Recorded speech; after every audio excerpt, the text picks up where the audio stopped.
여러분, 제가 군대에서 예배당을 갔다 왔다는 것 때문에 심하게 맞은 적이 있어요. 얼마나 맞았느냐 하면은 마대자루라는 거 아십니까? 이렇게 청소하는 마대자루 있죠. 그거를 이렇게 뚝 빼더니 그거 가지고서 엎드리라 하더니 얼마나 때리는지. 그때는 제가 몸이 참 건강했어요. 군대에서는. 그 당시에 몸무게가 93kg, 95kg 왔다 갔다 이런데, 그리고 몸이 근육으로 이렇게 막 이렇게 됐었습니다. 그런데 얼마나 때렸는지요. 때리다가 본인이 그냥 안 때리더라고요. 지쳐갖고. 그런데 제 엉덩이 살이 다 이렇게 터져가지고 그냥 피가 그냥 흥건하게 뱄었어요. 그래서 그 다음부터는 얼마 동안 똑바로 못 자고 이렇게 엎드려 잤어요. 제가 그 얘기를 하는데, 여러분, 제가 그 얘기가 엉덩이 아프세요? 좀 느끼시겠어요? 저는 그 생각할 때, 그때 되게 아팠다. 그게 생각이 나는데, 여러분은 내가 이 정도 맞았다는 여러분 느껴지셨어요? 거짓말인데. 자, 그럼 다른 거 얘기할게요. 강원도에서 큰 산불이 났지요. 보기에도 무서웠잖아요. 그리고 우리도 이제 한번 그분들을 위해서 우리가 헌금을 한번 해서 보내드리려고 그래요. 그런데 여러분, 그때 막 불이 나고 그 장면을 보고 안타깝고 그랬지만은, 여러분 뜨거웠습니까? 그 뜨거움이 느껴지셨나요? 패션 오브 크라이스트라고 하는 그런 그 영화가 한때 있었어요. 굉장히 오래된 영화인데, 예수님의 순환, 예수님의 고난, 그런 영화입니다. 온천교회에 있을 적에 우리 교회 목자님들께서, 그 당시엔 구역장이죠, 그 영화를 단체로 보러 간 적이 있어요. 그런데 제가 우리 구역장님들 그 뒤에 앉았었는데 영화 장면을 똑바로 못 보시더라고요. 특히 그 장면 중에 예수님께서 맞는 장면이 나와요. 물론 연기지만은 정말 화가 나기도 하고 절망스러운 거, 너무 때리는 거예요. 너무 때리는데, 아이고, 진짜 어쩜 이렇게 때리는지 모르겠어요. 피가 흥건하게 흐르도록 때리는데, 책찍을 휘두르니까는 예수님이 살갗이 막 찢어집니다. 그리고 책을 보면은요, 책찍 끝에는 짐승의 뼈와 아니면은 쇠붙이가 붙어 있어 갖고서 때리면은 살이 찢어지기도 하고, 그리고 갈비뼈는 그냥 부러지기도 하고 막 그런답니다. 근데 예수님을 얼마나 때리는지 몰라요. 얼마나 때리는지. 차마 그 장면을 못 보겠더라고요. 오늘은 주님의 십자가의 의미를 다시 생각하기 위해서 마태복음 말씀을 제가 좀 몇 절을 읽겠습니다. 이에 바라바는 그들에게 놓아주고 예수는 책찍질하고 십자가에 못 박히게 넘겨주니라. 이에 총독의 군병들이 예수를 데리고 관정 안으로 들어가서 온 군대를 그에게로 모으고 그의 옷을 벗기고 홍포를 입히며 가시관을 엮어 머리에 씌우고 갈대를 그 오른손에 들리고 그 앞에 무릎을 꿇고 희롱하여 이르되 유대인의 왕이여 평안할지어다 하며 그에게 침 뱉고 갈대를 빼앗아 그의 머리를 치더라. 희롱을 다 한 후 홍포를 입히고 도로 그의 옷을 입혀 십자가에 못 박으려고 끌고 나가니라. 나가다가 시몬이라는 구레네 사람을 만나며 그에게 예수의 십자가를 억지로 지워 가게 하였더라. 골고다 즉 해골이라는 곳으로 이르러 쓸개단 포도주를 예수께 주어 마시게 하려 하였더니 예수께서 맛보시고 마시고자 아니하시더라. 그들이 예수를 십자가에 못 박은 후에 그 옷을 제비 뽑아 나누고 거기 앉아 지키더라. 시간이 많지 않으니까 이 장면은 그냥 지나가면서 예수님께서 십자가에 당한 이 고통이, 이 고난이 얼마나 고통스럽고 그리고 괴로운 것이었나. 십자가를 지고 예수님께서 아픔을 당하시지 않습니까? 그리고 십자가를 지시는 과정 속에 그 십자가에서 달려 죽으실 때에 그 고통을 많은 분들이 극한의 고통이다 이렇게 말해요. 극한. 그거보다 더한 고통은 없다는 거예요. 극한의 고통이다. 예수님께서 짊어진 십자가는 참 무거웠습니다. 십자가는 그 사람을 매어 다루는 형틀이기 때문에 참 무거울 거예요. 제가 예수님의 십자가가 참 무겁다고 표현한 것은 다른 게 아니에요. 좀 전에 말씀드린 것처럼 예수님은 십자가 지시기 전에 온 몸을 만신창에 되도록 얻어맞습니다. 책찍으로 얼마나 맞는지. 여러분, 예수님께서는 이미 거기서 지쳐 있었습니다. 도저히 십자가를 질 수 없으니까는 그때 마침 구경하러 왔는지 왜 왔는지 모르지만 구레네 사람 시몬이 그 옆에 있는데 건장하기 때문에 이리 와서 대신 십자가를 지라 이렇게 했겠죠. 그리고 예수님을 끌고 십자가 그 사형 현장으로 올라가게 됩니다. 양손에 못을 박습니다. 우리가 보면은 예수님의 그 그림을 보면은 십자가 달리신 예수님 그림 보면은 요 손바닥에 못을 박지만은 또 기록에 보면은 그게 아니고 예수님은 요 손목 여기에 못을 박힌 걸로 이렇게 기록이 남아 있습니다. 예수님께서는 달리시고 그 몸무게 때문에 이렇게 찢어지시면서 거기에 십자가에 달리시게 됩니다. 십자가에 못 박으니라 이렇게 얘기했죠. 그리고 두 발은 겹쳐가지고서 큰 대못으로 그 두 발을 겹쳐서 못을 박습니다. 그리고 십자가에 높이 매어 닿게 됩니다. 예수님께서 십자가에 못 박힐 때 가시면류관을 세워졌습니다. 머리에서 피가 계속 나고 그러기에 예수님께서는 탈진을 합니다. 성경에 보면은 예수님의 이때 탈진이 타는 목마름이라고 시편 22편에 말씀을 한 것을 지난 시간에 봤습니다. 태양이 내려질 때에 예수님께서는 적어도 몇 시간 동안 태양에 노출됩니다. 타는 목마름의 고통입니다. 대개는 마취제를 줘가지고서 그 고통을 좀 너무 심하니까 넘기게 하는 예수님께서는 스스로 그 마취제를 예수님께서 거절하십니다. 더하여 사람들이 예수님을 두려워합니다. 네가 하나님의 아들이냐? 그렇다면 내려와 봐라. 그럼 내가 믿겠다. 예수님께서는 십자가에서 그러나 내려오지 않고 죄 없으신 예수님, 죄가 뭔지도 모르시는 그 예수님께서 나의 죄를 대신해서 우리의 죄를 대신해서 십자가에서 그 고통을 당했다고 성경은 우리에게 말씀하십니다. 사도 바울은 이것을 이렇게 표현합니다. 날 사랑하사 날 위하여 자기 몸을 버리신,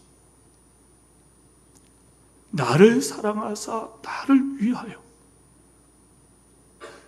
자기 몸을 버리신 하나님의 아들을 믿는 믿음이라 이런 고백을 합니다. 나를 사랑하사 나를 위하여. 여러분, 그런데 나는 누굽니까? 로마서에 보면 우리가 아직도 연약할 때, 우리가 아직도 죄인 되었을 때, 우리가 하나님과 앞에서 아직도 원수 되었을 때 하나님께서는 독생자 예수 그리스도를 보내주셔서 우리에 대한 하나님의 사랑을 확증해 주신 그 사랑의 대상자 나는 누구냐 이 말이에요. 연약한 자요, 하나님 앞에 죄인이요, 하나님 앞에 원수된 자였습니다. 그런데 사랑하셨다는 거예요. 이해가 안 되는 하나님의 사랑입니다. 그러기에 성경은 하나님은 사랑이시라 이렇게 표현을 합니다. 여러분, 십자가의 처형이 참혹한 그런 아픔과 고통의 극한의 아픔이었다면 예수님의 십자가 처형은 이번에는 가장 극악한, 더 악할 수가 없는 자들을 죽이는 형벌이 바로 십자가의 형벌이었습니다. 유대인들은 십자가가 꺼리꼈습니다. 왜 그런지 아십니까? 꺼리꼈다는 거예요. 신명기에서 보면 나무에 달린 자마다 저주를 받은 자라 이렇게 말씀했어요. 나무에 달린 자마다 저주를 받은 자라. 하나님께 저주받았다는 거예요. 하나님께 저주받았으니 여러분, 하나님께 저주받은 자를 여기 보기에 좋습니까? 이사야를 보면 그래서 싫어 버림바 되었다 그랬어요. 싫어서 버림바 되었다. 하나님께 저주받은 자를 가까이 하면은 그 사람 역시 저주받은 자 아닙니까? 그러니까 싫어서 버림바 되었다 이렇게 말합니다. 당시 로마 제국 통치하에서 여러분 가장 악한 자를 형벌을 주는 방법이 십자가에서 처형하는 것이었습니다. 십자가에 처형받았다는 이 자체가 부끄러움이었습니다. 얼마나 죄가 무서우면 십자가에 못 박혔느냐 이것입니다. 그런데 예수님께서는 그 십자가에서 죽으셨습니다. 이 말은 우리의 죄가 그렇게 무서웠다는 것이고 십자가의 형벌을 받으셨기에 죄값은 사망이나 하나님의 은사는 그리스도 예수 안에 있는 영생이다. 하나님의 은사는 그리스도 예수 안에 있는 영생이라. 이 십자가의 사랑과 은혜를 잊지 알기를 축원합니다. 십자가를 진다는 것에 대해서 말씀을 드리려고 합니다. 십자가에 대해서는 우리가 많은 말씀을 알고 있기 때문에 그러면 이 십자가를 우리가 져야 되는데 예수님 말씀하시기 때문에 그래요. 예수님의 십자가를 이해한다면 예수님 하신 말씀 우리도 아멘 해야 돼요. 예수님께서 이에 제자들에게 말씀하시기를 이렇게 말씀했다고 그랬어요. 누구든지 나를 따라오려거든, 따라서 해보세요. 나를 따라오려거든, 다시 한번 하십시오. 나를 따라오려거든, 예, 나를 따라오려거든. 지금 여러분이 주님을 따라가는지 아는지 한번 보시라는 거예요. 나를 따라오려거든 첫째가 자기를 부인해야 된다. 자기를 부인해야 된다. 자기를 부인하고 자기 십자가를 져야 돼요. 두 가지. 자기가 부인돼야 돼요. 두 번째는 자기 십자가가 있다는 거예요. 각자가. 그 십자가를 지고 따라오라는 거예요. 여러분, 자기 부인에 대해서 긴 말씀 드리지 않고 자기 부인이 뭘까? 이것은 여러분 자기 희생을 의미합니다. 자기 희생이에요. 자기가 희생하는 거예요. 자기가 희생하면은 여러분 공동체가 살아나요. 예를 들어서 남편이 희생하면은 그 가정이 건강해집니다. 아내가 희생하면은 그 가정은 여러분 건강하고 화목해집니다. 자식이 희생하면 부모는 평안하게 집니다. 부모가 희생하면 그 자식은 잘 됩니다. 그렇지 않습니까? 교회가 희생하는 자가 없기에 갈등이 일어나는 거예요. 희생하는 자가 있다면 교회는 화평과 사랑이 넘칩니다. 천국과 지옥은 두 낱말을 순서 바꿀 때 천국과 지옥이 갈라진다 그래요.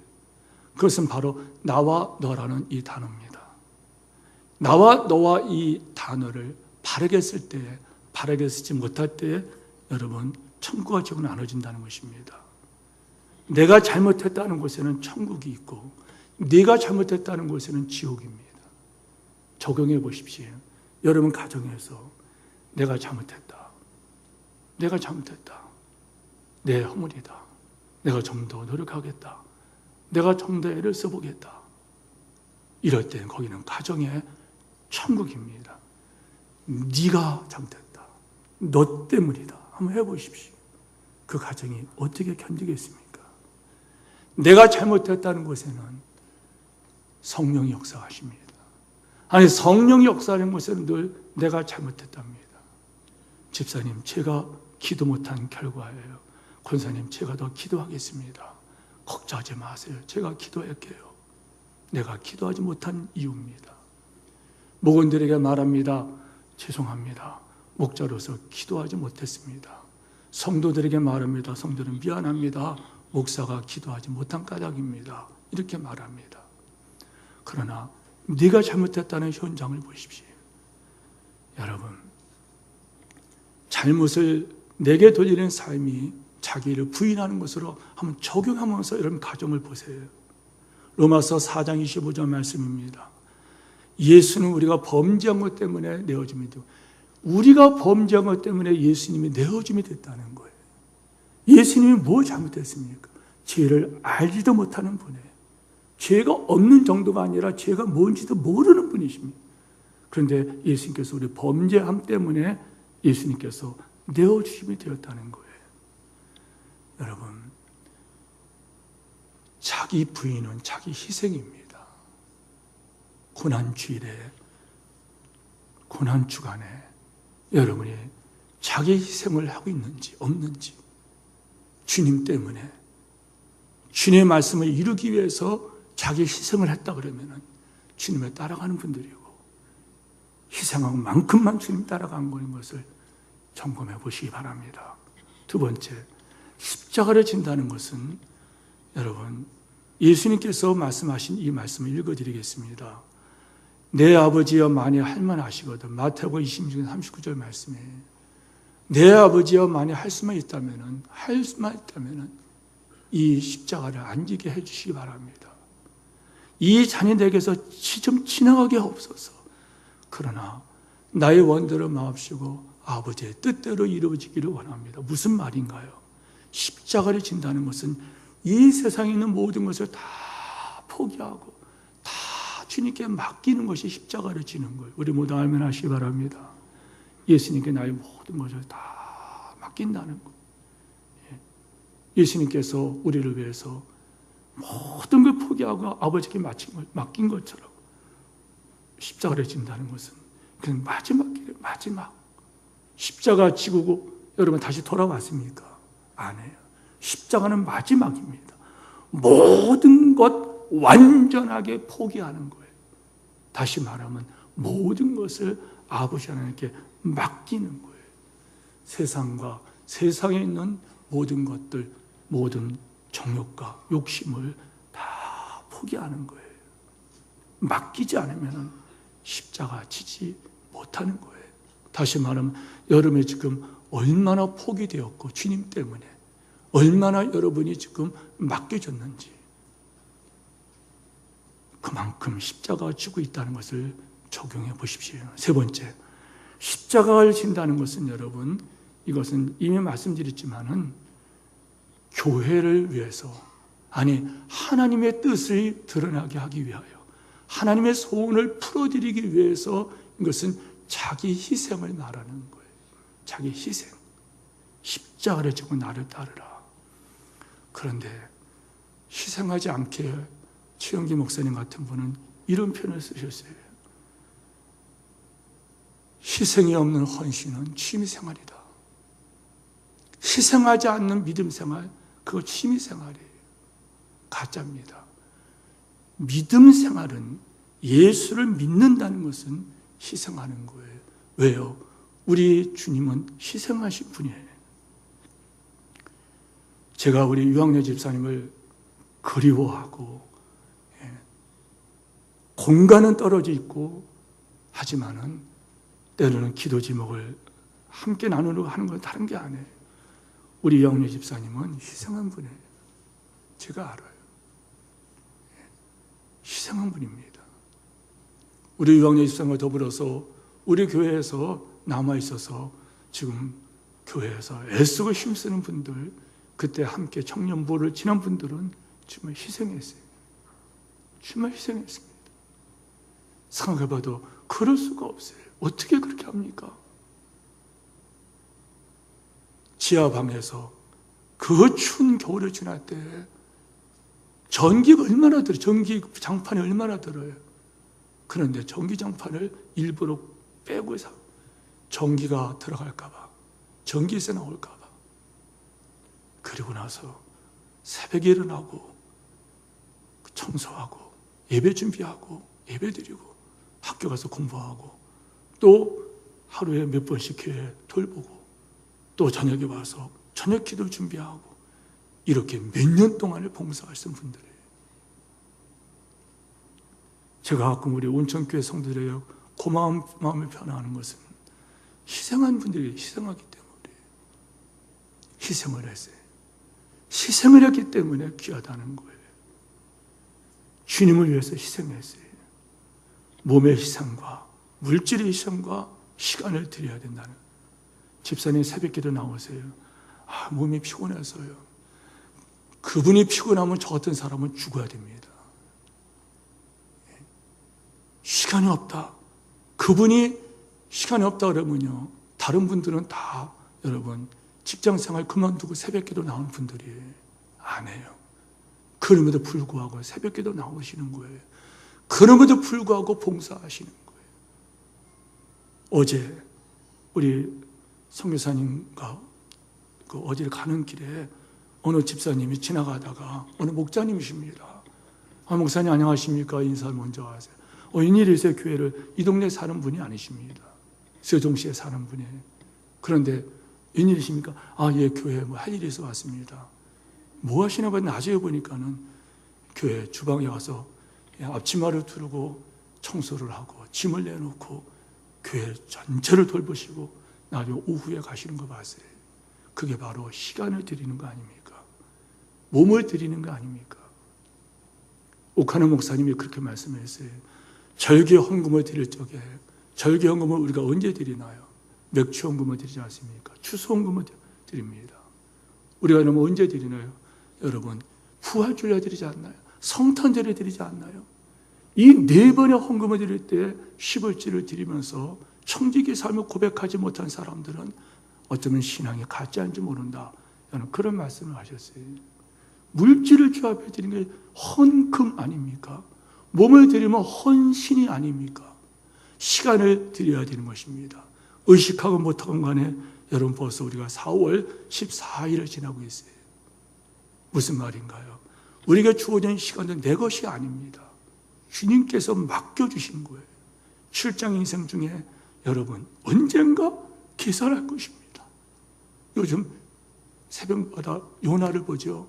요나서를 읽으면서 요나가 자기가 죽질 않죠. 자기가 죽질 않아요. 사장이 와서 보니까 또 자기가 살아나요. 그러니까 하나님 마음을 아프게 합니다. 기도하지 않고 전도하지 않고 선교하지 않고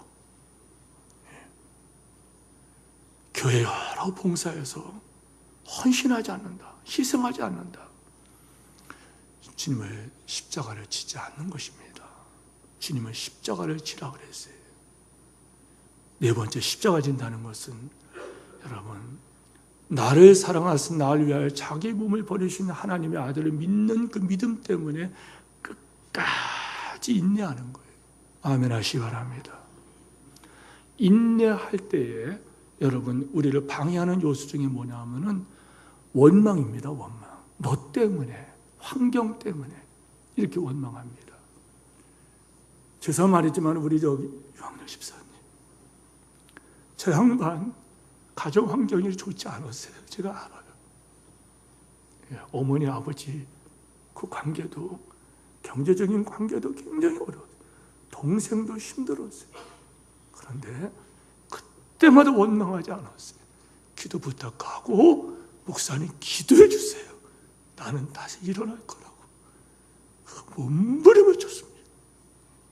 몸부림을 쳤어요. 탓하지 않았어요. 탓하지 않았어요. 성도 여러분, 가정교회 목자들의 간증집이 있어요. 그 중에 여러분에게 전에 말씀을 다시 좀 말씀드릴게요. 요약해서 말씀드릴게요. 남편이 아내를 구박합니다. 구박 정도는 핍박입니다. 교회 나간다고 핍박을 하는데요. 상을 차려두면 상을 발로 걷어찹니다. 화분을 다 깨버리고 집안의 가구를 다 때려 부숩니다. 나중에 손찌검까지 합니다. 그런데 아내는 대들지 않습니다. 상을 다시 차려다 주고 부서진 가구를 다시 청소하고 화분이 깨지면 청소를 하고 깔끔하게 해놓고 그리고 교회를 갑니다. 갔다 오면 또 핍박을 합니다. 때리기까지 합니다. 그런데 어느 날 교회에 갔다 오니까 남편이 하는 말입니다. 방으로 돌아와라 하더니 무릎을 꿇더랍니다. 너는 누구냐? 난 네가 무섭다. 그렇게 구박을 하고 핍박을 하는데 어떻게 너는 끝까지 인내하느냐? 너는 누구냐? 나는 하나님의 자녀고 나는 하나님의 일꾼이다. 나는 당신을 사랑하라고 파송받은 하나님의 일꾼이다. 하나님의 손길이다. 그래서 당신의 아내가 되었고 당신을 예수 믿게 하고 당신이 복받게 하기 위한 보내받은 하나님의 종이다. 그런 내용의 얘기를 했다는 거예요. 남편이 그 앞에서 무릎 꿇으면서 나도 그 하나님 믿게 해달라고. 그리고 그분이 교회 나와서 그리고 세례받고 나중에 목자님이 되셨어요. 각자의 삶의 형편이 달라요. 우리 교회 어느 집사님 실명 거론하지 않겠습니다. 여러분 말하면 다 아시는 분이니까. 부부가 세상 말로 최고의 학부를 마친 분들이에요. 전자통신연구에서 부장직이면 대단한 높은 직분이라고 하고 있어요. 그런데 그분의 자녀가 장애가 있어요. 그것 때문에 아파하는 아내가 심장병이 들었어요. 그분하고 지금도 전화하면서 그분이 그래요. 목사님, 내 몫에 태인 십자가 내가 지고 가겠습니다. 목사님은 기도만 해주세요. 목사님은 기도만 해주세요. 그것이 바로 자기 십자가를 지고 가는 거예요. 그것이 바로 주의 뜻을 이루어 드리는 거예요. 말씀을 응하게 하려 하사 이것이 우리가 갈 길이에요. 말로만 십자가 말하는 것이 아니라 사랑하는 성도는 우리 모두의 이 땅의 삶은 하나님 뜻을 이루어 드리는 자체가 십자가예요. 하나님 뜻이 이루어져야 되는 것이 십자가예요. 하나님 뜻을 이루기 위해 가신 길이 십자가예요. 찬송가 339장을 찬송하면서 성찬식 고행하겠습니다.